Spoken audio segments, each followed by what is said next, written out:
apa ini? Kenapa ini? Kotaan ini, tanaman apu-apu ini Ya. sebagai fungsinya filter, Pak. Filter itu penyaring. Jadi untuk nyaring tanaman apu-apu ini untuk menyaring residu-residu yang tercampur dari air yang masuk ke lahan Bapak. Nyaring kotoran. Seperti residunya pestisida. Oh, iya. Racun-racun itu kalau lewat kotaan ini keluarnya nanti bersih, Pak. Nah, ini. Penapis. Sebagai fungsinya sebagai filter saringan. Ini sekali. Nggih. Soalnya panjenengan sedaya mriki kan tanamnya tanam organik. Terus Iya, harus organik. ada kotaan tanaman apu-apu ini. Panjenengan kalau mau tanam padi itu harus tahu pH-nya padi itu yang diminta tanaman padi itu berapa. Nggih. Iya. Harus 6 sampai 7. Jadi untuk mengetahui kandungan pH panjenengan harus mengukur dulu nih. Iya. Asam, basa, netral nggih.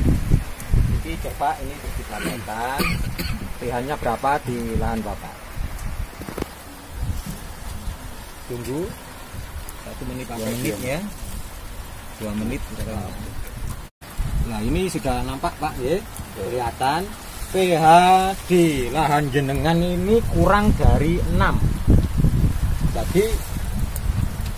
Jadi organiknya harus tambah Pak nggih. Kurang organik. Kalau kurang nggih, untuk menetralkan pH ditambah dengan pupuk organik dan dolomit Pak. pH tanah ini ibaratkan kalau manusia itu perut Pak. Nggih. Makanan harus siap dimakan. Kalau pH-nya kurang, tidak normal, jadi unsur hara itu sulit dimakan tanaman padi tadi. Enggak kurang, nggak bisa diserap Pak. Harus netral. Nggih, 6 sampai 7 normal ini. Nah, untuk kesuburan ini Pak ya, kesuburan kurang ideal Pak nggih.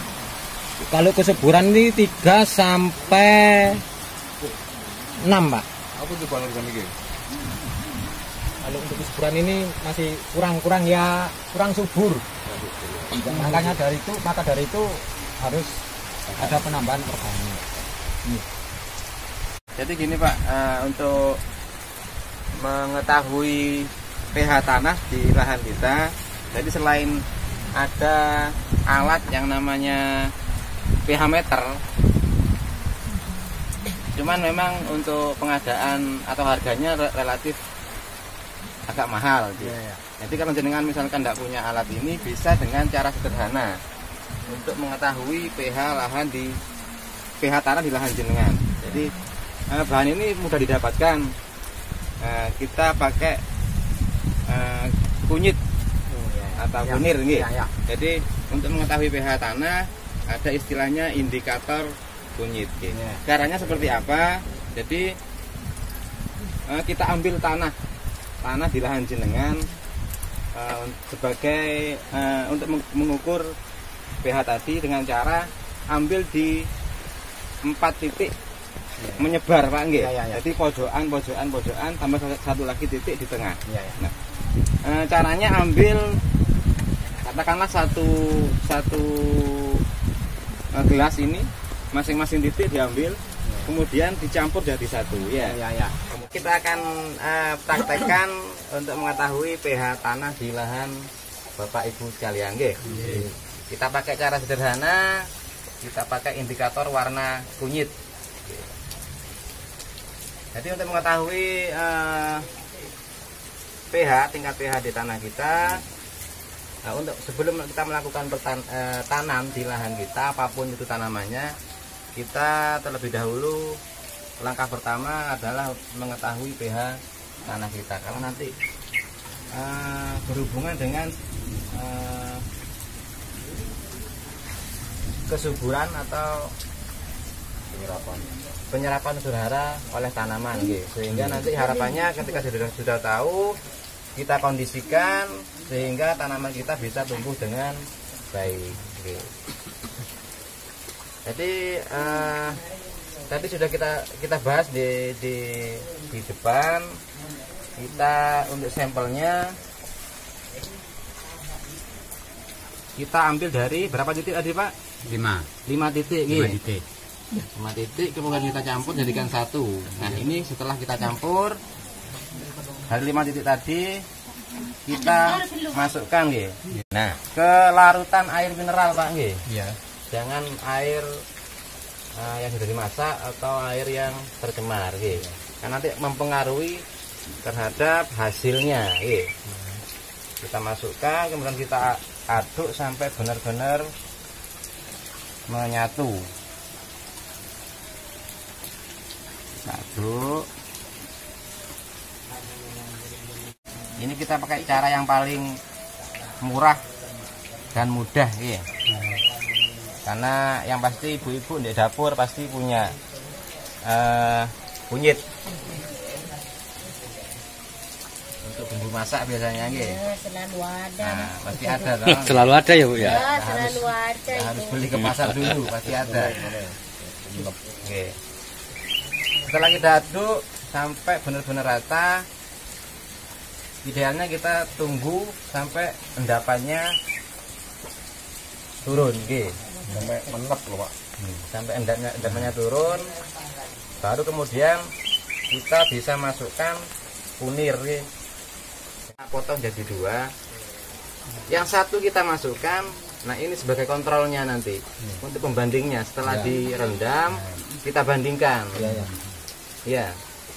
Ketika warnanya pucat, kita bandingkan sama kontrolnya ya. Misalkan ini warna kayak ini, setelah ini lebih muda warnanya misalkan gitu. Itu indikasinya tanahnya dalam kondisi asam.